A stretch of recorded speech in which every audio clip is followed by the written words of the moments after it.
أكيد لأنه حق هوت حق قلبت كده حتى صاحب يومي كان توفى تعصو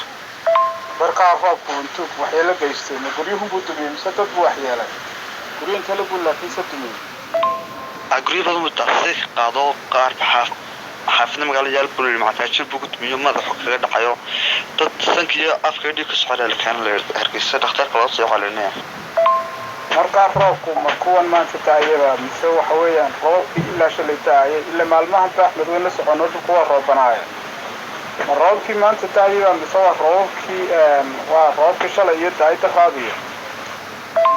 وش اللي يتراجع كويتا يعني وروك عشانيه يا صاحب ما كرتها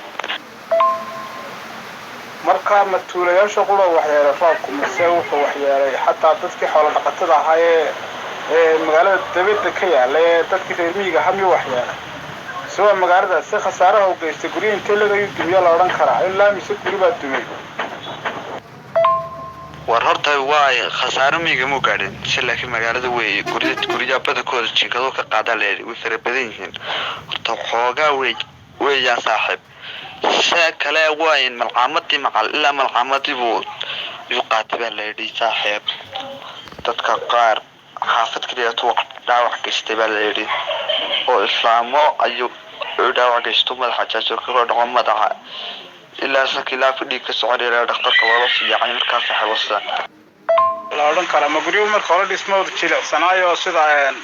guryaha waabka laga sameeyo kale maqaaxiya ay dadku ku qaylaan oo kale waxa mise waxay haayeen guryahan daarta ka sameeysan adag ee duufaanka culus ma yahay wax kale aan dumin karin guryahan waxa weeye wallahi daarta ama garasay adag ee jaajuurka iyo wax laga sameeyay maarta ay ahaayeen saaxiib sheegtay inuu khasaare geystay oo xagga guryaha iyo xagga bini aadamka amba dadkii joogay magaalada xagga dunyada iyo xoolaha miyo iyaga wax saameyn ku yeeshay oo miyay dhibaato ka soo gaadhay nafleydii amba nimcoolaydii joogtay miyiga sida xoolihii geeli arigii iyo dameerihii waxyaabo la mid ah iyo wax dhibaato meel laga sheegaya ma saaxiib ku wax dhibaato laga ma soo sheegin ma garatay markaa waa inta yar magaalada ayuunbaa lagu sheegay saaxiib intaas ayuu ku koobneed maraa saaxiib أحمد واد قرنيسا دبقورياله iyo Hargeysa in masaafo fara badan isu jirto aba debaqoryaale uu yahay xadka Soomaaliland iyo Itoobiya kala qaybiya meel jirin meel isbitaal kale oo dadka lagu daweeyo oo ka agdhow deegaankaasi debaqoryaale ma jiraan ma saaxiib waxay wax ku dhacaan dhakhaatiirta waaweyn ee Hargeysa ayaa loola soo qaraa saaxiib kaamiyaan dadku ka warwareynin inay dhibaato kala dhici karto oo iyagoo matalan dhaxda ku soo jiro kale inay roobabku waqtigii roobka ayaa lagu jiraa aba waqtiga ay Soomaalidu kuga u taqaan yaanay halka qudheedu shaki ka iman karin in dadkii dhaxda ku soo jiray dhaawicii la waday inuu haddana roob kale dhaxda ku qabsadaan ay dhiig baxu dhintaan baaysa habarta marka hore laga fikirin imaka waxa gad nabeey mooyeen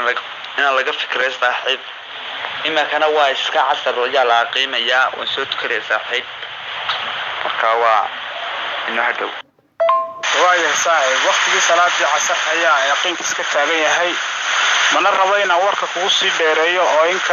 waqti kale ayaa inaga badan oo inuu sii ma doona si waji ayaynu soo arki doonaa insha Allah si toos ana khadka waxaanu la xiriiri doonaa magaalada Debaqoryaale ee xadka Soomaaliland iyo Itoobiya ka dhaxeeya oo dhibaatada aad sheegtay ay ka dhacday marka insha Allah taala waxaanu sii ma doonaa galabta oo si live isaga wareysan doonaa barnaamijka aad iyo aad waad mahadsan tahay sida qiimaha iyo qaayalaha aad nooga soo warantay deegaankaasi Debaqoryaale dhibaatadaas ka dhacday aad iyo aad nooga mahad celinay waqtiga qaaliga aad nasiisay